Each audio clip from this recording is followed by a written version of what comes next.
Basically, it's a program that was developed at the Kelley School of Business down in Bloomington, and the idea was to bring together graduate students and professionals with different backgrounds.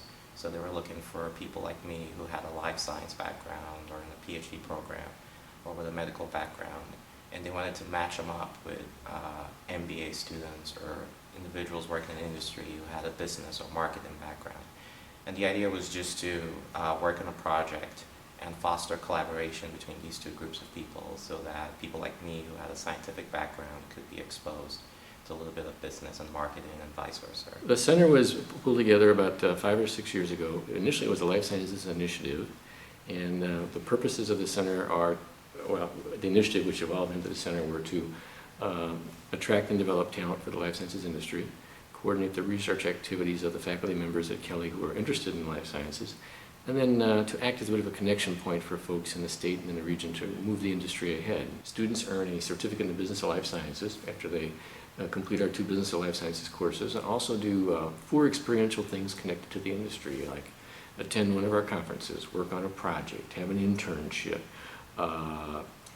attend Life Sciences Day. For MBAs to get in the program, they have to have, in descending order, either experience previous in the industry or a technical background, or be able to express a passion for the industry. And for the student associates, we're looking, obviously one of those.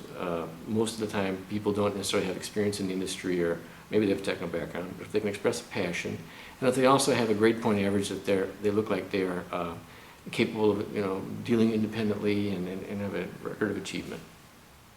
We had to make or design a pitch where we acted like we represented to a board of investors and seeking their funding, and we were representing the company. And it was broken down into 3 different components. So some groups were asked to do a spin-off company.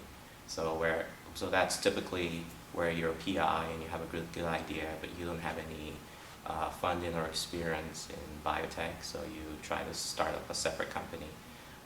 In my case, our group was a device company, so really small, don't have a lot of resources, so we have to go and collaborate.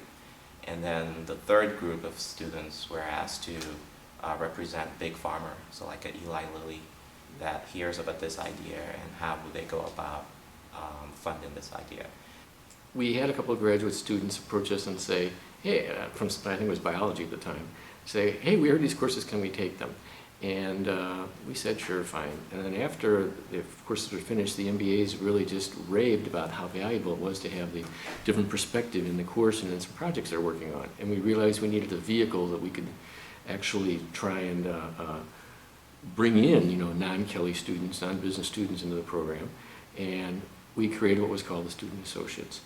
Besides myself, there was another student who was also a PhD student. We also had a clinical fellow who was doing his residency. We had 2 individuals who worked for Roche, so they were full-time employees of Roche, and they were in the MBA program, and so this was part of their experience. And then you had full-time MBA students as well. In the Student Associates, we have folks in biology, chemistry, informatics, psych and brain sciences. We actually have folks in the law school that are focusing in the intellectual property area. We've had a couple of MD MBAs.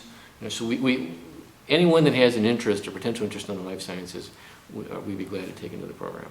I never had to leave the Indy campus except twice when you actually have to present your commercialization pitch.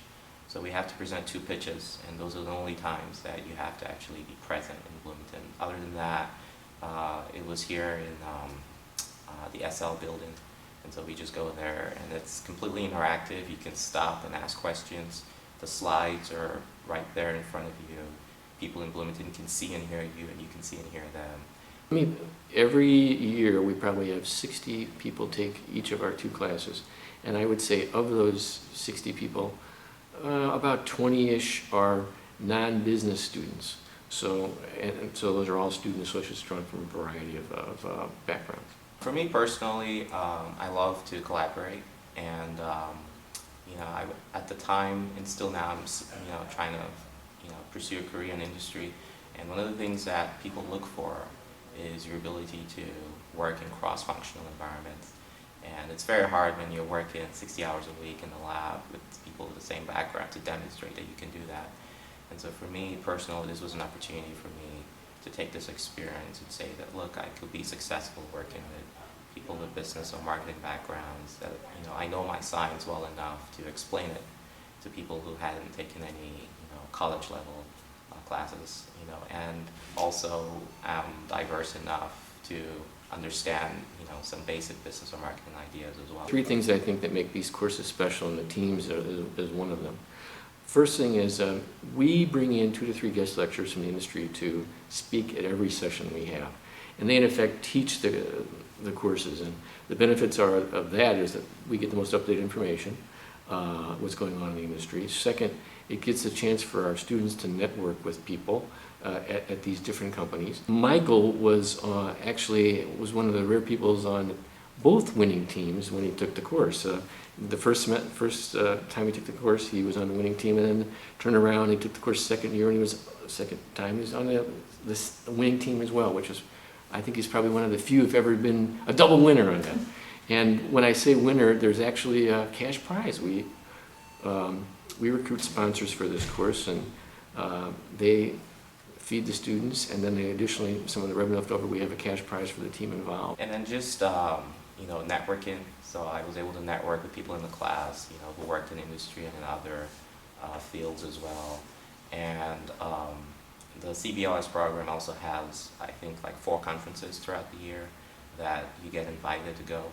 And so you get to meet people from Cook, from Roche, from Lilly. So that was also a really useful experience. And once you're an associate, you're always an associate. So even when you're no longer in the program, you still get invited.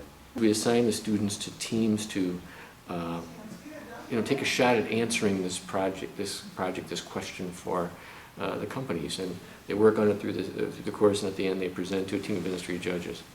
The third thing that makes these courses kind of special, which Michael plays into, is as I mentioned, the first year we had a couple of non-business students take the courses, and the MBAs really raved about why they valued having them in the teams involved in the project. And now we've made an effort to go out and actually make sure we get a number of these students on the teams working together. So that's the way industry really works. You get tech folks and business folks forced to cooperate, communicate, get along. One course is called we nickname it the healthcare value chain. It's from research to patients. And the other course is Trends in Life Sciences. And to be a student associate and earn a certificate in business and life sciences, you need to take both those courses.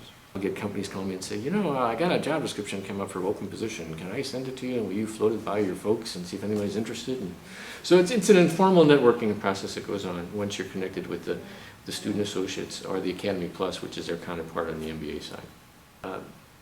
Think about this as a chance to be part of that problem-solving, resolving a problem, contributing, as opposed to other paths for you.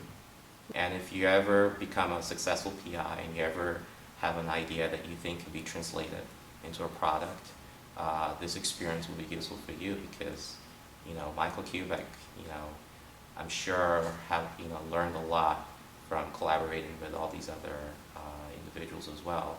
And for me, I think it would be a lot helpful if people had that experience years ago before they ever really needed it, because then they would just be that much further ahead.